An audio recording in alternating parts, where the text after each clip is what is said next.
que você faria se tivesse um pesadelo em que o seu avião que você vai embarcar no dia seguinte explodisse logo após a decolagem? Ou se você sonhasse que estaria envolvido em um grande acidente em uma estrada que você vai viajar pela manhã? Você segue com o seu plano de viagem ou faz uma mudança baseado aí no seu sonho? Essas visões aparentemente premonitórias passam pelo nosso subconsciente desde que passamos a ter uma consciência dos nossos sonhos e pensamentos nos primórdios da humanidade. Essas ditas premonições chegaram a ditar os rumos da história de grandes civilizações e impérios, nos colocando dúvidas sobre quais seriam os resultados das nossas ações quando ignoramos esse aviso premonitório. Mas uma saga de filmes de suspense soube utilizar muito bem essa crença para nos entreter e nos deixar na beira da poltrona, ansiosos não necessariamente sobre se o personagem que estamos vendo ali vai ou não, e sim como ele vai. E agora, pouco depois do lançamento de sua nova continuação com um hiato de só 14 anos, eu vou comentar aqui nesse vídeo a breve história e curiosidades sobre a saga de filmes Premonição.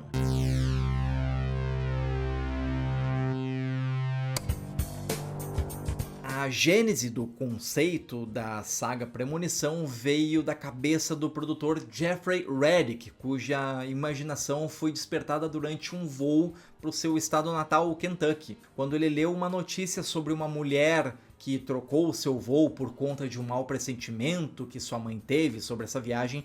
O Reddick pensou, e se alguém conseguisse enganar a Essa foi a base para o filme Premonição, que estrearia no longínquo ano de 2000. E assim como essa mãe teve um tipo de premonição sobre o que poderia acontecer com a sua filha nessa viagem, eu também tenho uma premonição de que você que está assistindo esse vídeo vai deixar o seu like, se inscrever no canal, curtir, compartilhar esse vídeo e também me seguir nas minhas outras redes sociais para conhecer outras curiosidades sobre o mundo cinematográfico. Mas não te preocupa, não tem nenhuma envolvida nisso. Mas seguindo com a saga Premonição. Esse Reddick era produtor e inicialmente idealizou a sua história como um argumento para um episódio da série Arquivo X, que naquela época ainda estava em produção e exibição nos Estados Unidos. O título original era Voo 180.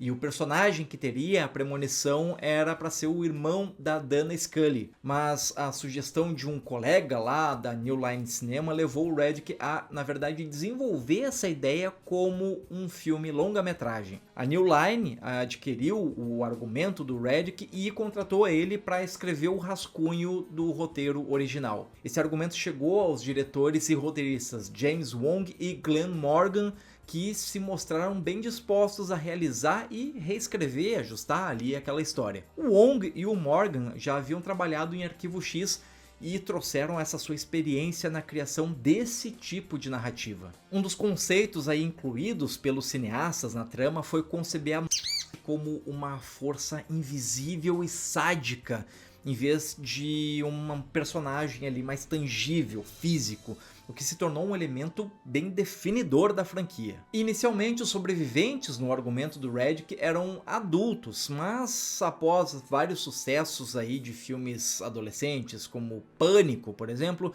a New Line solicitou que fossem alterados para adolescentes, de modo a surfar essa tendência do terror adolescente que estava bombando naquela época. O processo de escolha do elenco envolveu a procura de atores que pudessem incorporar os adolescentes aterrorizados que enfrentavam essa ameaça inexplicável. O Reddick imaginou inicialmente o Tobey Maguire e a Kristen Dunst para os papéis principais, mas eles acabaram depois fazendo lá o Homem-Aranha de 2002. No fim, Devon Sawa e Ali Larter foram escolhidos para os dois protagonistas. Existe até uma história cômica que o Devon Sawa leu o roteiro do filme num avião durante o voo.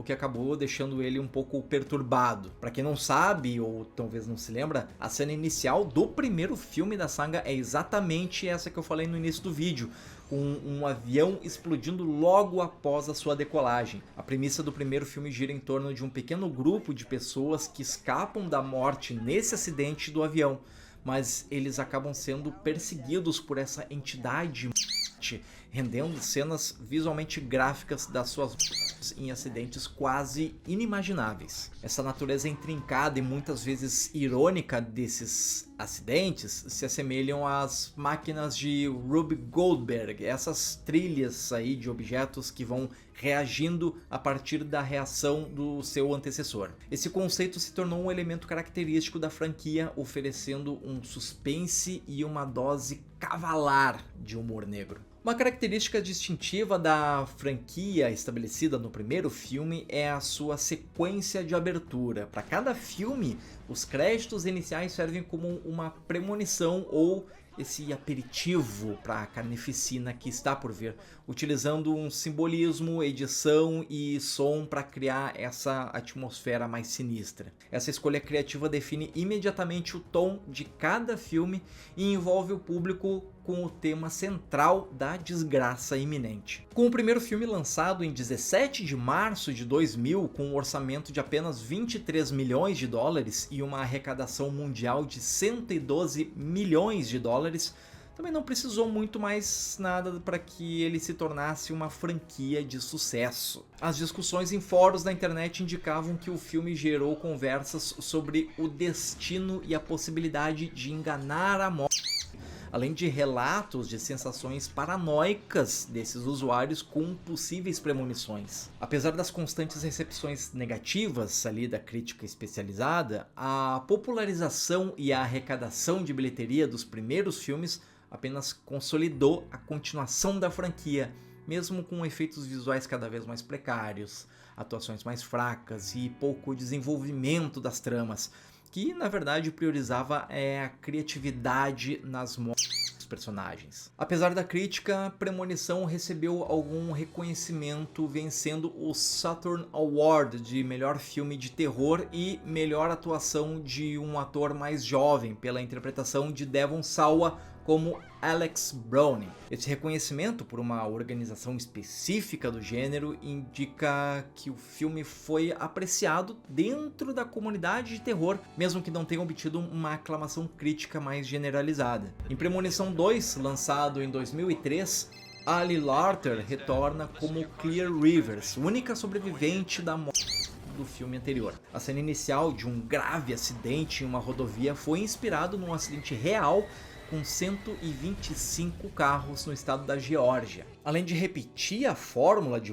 absurdas, essa continuação introduziu a teoria de que uma nova vida pode derrotar a morte, nos apresentando então uma sobrevivente grávida. Já em Premonição 3, lançado em 2006, teve uma edição especial de DVD interativo que apresentou o modo Escolha Seu Destino, permitindo que os espectadores pudessem fazer escolhas que alteravam ligeiramente ali os resultados de certas cenas do filme. Premonição 4, lançado em 2009, foi o primeiro filme da série a ser filmado em 3D, com uma cena de abertura mostrando um acidente numa pista de corridas de NASCAR. Mas isso não foi o suficiente para a crítica, que considerou a introdução mais fraca devido à sua forte dependência da computação gráfica por conta dos efeitos 3D, que também foram considerados bem pouco convincentes, além, claro, de as críticas negativas em relação à atuação e ao enredo. Já a Premonição 5, lançado em 2011, surpreendeu o público com um final de reviravolta em forma de uma prequel, revelando que os seus eventos ocorreram antes do primeiro filme, além da introdução de uma nova regra de que tirar a vida de outra pessoa poderia prolongar a própria vida. Essa reviravolta deu uma revitalizada na recepção da franquia, que proporcionou uma forma inteligente de criar um link entre o quinto e o primeiro filme, criando essa sensação de ciclo fechado. E agora temos a nova continuação dessa saga que tanto aquece os corações de entusiastas desse gênero cinematográfico e que, Apesar de não ter Jeffrey Reddick, James Wong e Glenn Morgan, diretores, roteiristas e produtores da franquia original, traz Tony Todd como William Bloodworth, o proprietário de uma funerária que tem o conhecimento sobre essa entidade da morte